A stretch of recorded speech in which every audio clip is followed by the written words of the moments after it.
The Lord be with you. A reading from the Holy Gospel according to Luke. Jesus journeyed to a city called Nain, and his disciples and a large crowd accompanied him. As he drew near to the gate of the city, a man who had died was being carried out. A crowd from the city was with her.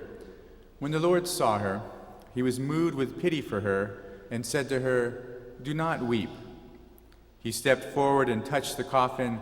At this, the bearers halted, and he said, "Young man, I tell you, arise."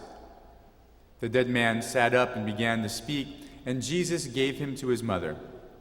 Fear seized them all, and they glorified God, exclaiming, "A great prophet has arisen in our midst, and God has visited his people." This report about him spread through the whole of Judea and in all the surrounding region.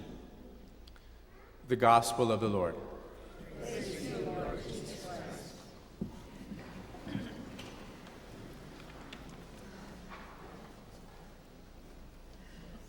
The first reading in the Gospel today touched very much on some very human and raw emotions, mothers who lose their sons.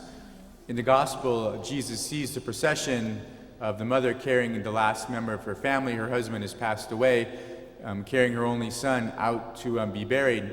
And he's moved with pity, is what St. Luke writes in the Gospel. He resuscitates the son and gives the son back to his mother. And there's fear and trembling and wonder and praising God.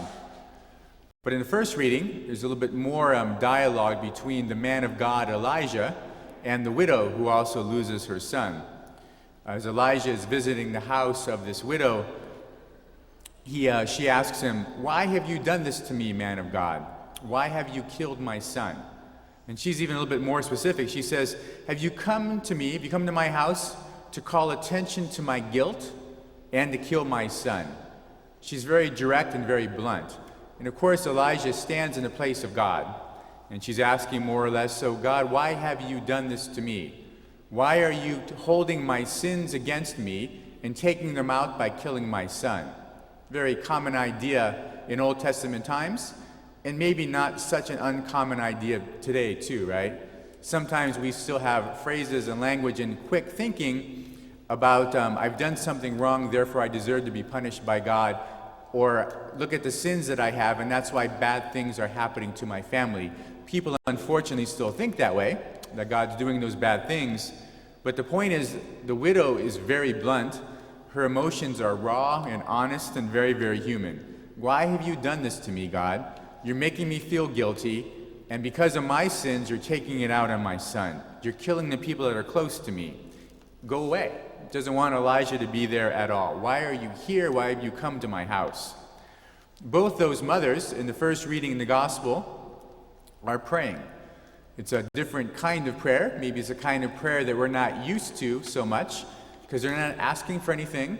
They're not happy and joyful. They're not praising God. They're all by themselves, and the language is very blunt and very direct and very raw. But they're praying. Because prayer isn't only about Mass, prayer isn't only public, prayer is not only memorized prayers like the Our Father and the Hail Mary and Bless Us, O Lord, and these gifts. Prayer also isn't just about petition, about asking for something. It's not only about praise, and it's not only about good times and good feelings and great emotions. So if prayer is many conversations in a long, lifelong friendship with God, then prayer doesn't only cover good things and good times and good situations. Then it must necessarily touch on anger and blame, hurt and sadness, disappointment and despair, tears and yelling. Just like any other lifelong relationship, conversations include those things from time to time. So sometimes in prayer, the basis is your anger at God. "How could you do this to me, God? Why don't you love me? Why don't you care about me and the ones I love? How come you didn't do anything to stop this?" Think about all the other mothers who watched Jesus raise the son, resuscitate the son, wondering, how come you're not doing this for me? How come you're just doing it for them? And how often have you felt that way, right? Why is God listening to the prayers of that person? I have the same prayer. And seem to be a good person too, just like the other person. Maybe I'm even better, I tend to think. And so sometimes our emotions or our prayer is filled with the emotion of anger, a lot of anger at God. I'm angry at you, God. I'm hurt. You don't seem to be present in my life. And sometimes that's what we bring, a lot of anger at God for what's happened to us or our loved ones or other good, innocent people in the world.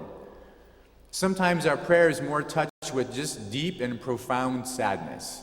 The widow in the gospel is weeping the loss of her only son, profoundly sad that her son has died far, far too young and before her. Maybe your prayer is touched with the fact, I miss my wife, I miss my husband who's died, I miss my child who passed away and never had a chance to grow up. I'm sad because my parents got divorced. I have a sickness in my life that keeps me from doing many things I want to do. I'm sad because my grandchildren moved far away. Now I never see them again. I'm sad because I didn't get into the college I wanted to get into.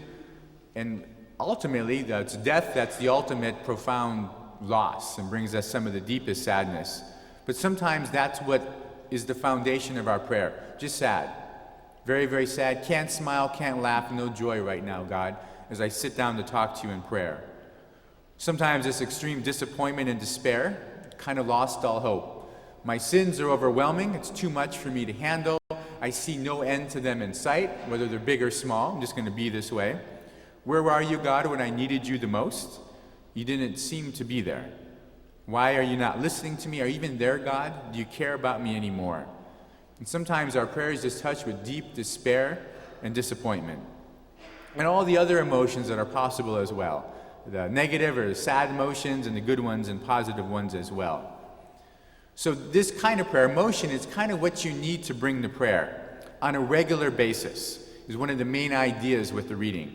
Along with the positive emotions of joy and peace and love and thanks and praise, you also need to bring some of the other emotions, sadness and hurt, anger, despair, whatever it is that you're feeling.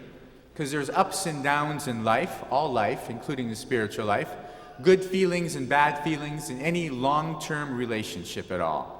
So the main ideas for the readings today is to don't deny your feelings in prayer.